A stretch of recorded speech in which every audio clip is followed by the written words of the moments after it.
वैसे तो हमारा शरीर रोगों का घर है, परंतु ये परमात्मा का मंदिर भी है। अगर मंदिर में स्थित परमात्मा की छिपी हुई इन शक्तियों को पहचान लिया तो हम रोगों से अपने आप को बचा पाएंगे। ऐसे कई रोग होते हैं जिनका बुलावा हम खुद ही देते हैं। अपने अनियंत्रित मन के कारण हम बेवजह ऐसी चीज़ों को खा लेते हैं जो हमारे लिए अहितकर होती हैं। उसका कारण है क्योंकि हमें अपने मन पर नियंत्रण प्राप्त नहीं। हमारे शरीर के अंदर कई ऐसे चक्र हैं जिनकी अपनी अलग अलग क्षमताएं होती हैं और इन क्षमताओं को पहचानने के कारण ही हम अपने आप को उन रोगों से बचा सकते हैं। सिद्ध योगी इन सभी क्षमताओं को जानते हैं। ऐसे ही जो चक्र हम जागृत कर लेते हैं उससे संबंधित शक्ति हमारे पास ही रहती है। इनमें से ही एक चक्र है मणिपुर चक्र। अगर मणिपुर चक्र हमने जागृत कर लिया तो 10 कमल दल वाला ये चक्र हमको मोटापा एवं सभी प्रकार के ब्लड प्रेशर से दूर रखता है। इसी कारण योगी लोग बीमारियों से दूर रहते हैं। उन्हें कोई बीमारी छू नहीं पाती। लेकिन आजकल की बाहरी भागदौड़ और व्यस्तता के कारण हम अपने अंदर छिपी इन चक्र शक्तियों को भूल गए हैं और यही कारण है कि आए दिन हम हॉस्पिटल्स और डॉक्टरों के चक्कर लगाते हैं। अगर अपने अंदर छिपी इन शक्ति का उपयोग करना हमने सीख लिया तो अपने डॉक्टर हम खुद होंगे।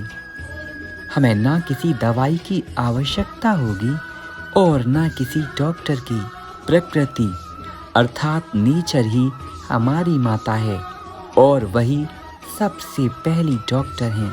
मणिपुर चक्र हमारी शरीर की सारी पाचन संबंधी ऊर्जा को नियंत्रित करता है। इस चक्र की नियंत्रित रहने से पाचन तंत्र में कहीं गड़बड़ी नहीं होती और अगर आप इस चक्र का निरंतर ध्यान करते हैं तो कोई पाचन संबंधित रोग नहीं होगा। इसी चक्र के प्रभाव से योगी अपनी भूख को छोटा और इच्छा अनुसार बढ़ा भी सकते हैं। इसी चक्र के बिगड़ने से हमारा शरीर इंसुलिन बनाना बंद कर देता है और जिसके कारण डायबिटीज जैसा महाभयानक रोग शुरू हो जाता है। इसीलिए प्रतिदिन 5 मिनट का इस चक्र का ध्यान आपको डायबिटीज रोग से बचा लेगा। साथ ही कई सारे ऐसे रोग जो असाध्य हैं उनसे भी आप बचे रहेंगे। साथ ही साथ कुछ प्रैक्टिकल बातें और हैं जो आपको जाननी चाहिए। मतलब आपको अपनी प्रकृति के विरुद्ध आहार नहीं करना चाहिए।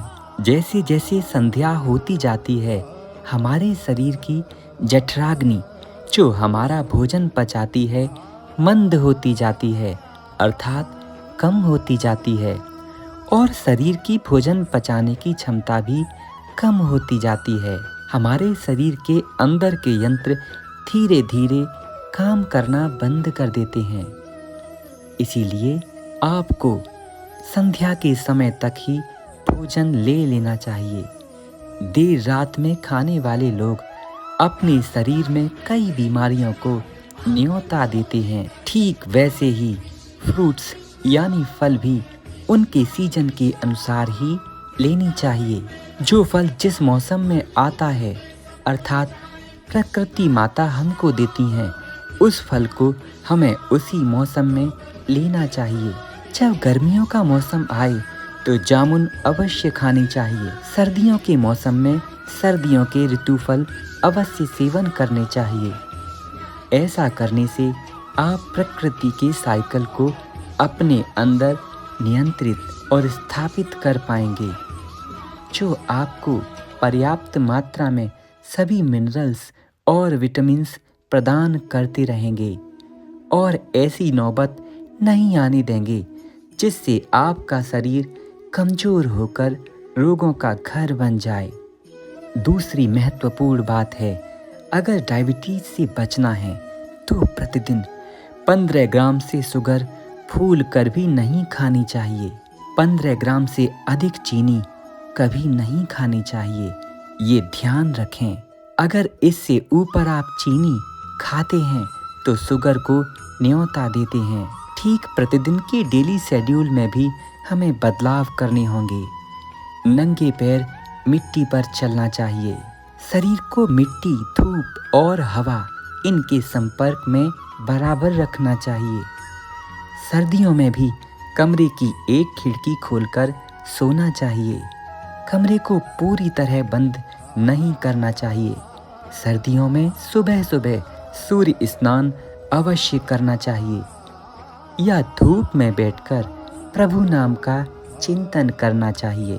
साथ ही बरसात के समय हमें बरसात को भी अपने शरीर के संपर्क में थोड़ा थोड़ा रखना चाहिए। इन सब के साथ हमें भगवान की भक्ति का निरंतर अभ्यास करना चाहिए। ये सारे उपाय आपके शरीर को रोगों से दूर रखेंगे और साथ ही साथ आपके चक्रों की ऊर्जा आपके मन को स्थिर रखकर आपको मजबूत बनाएगी। जय श्री राधे।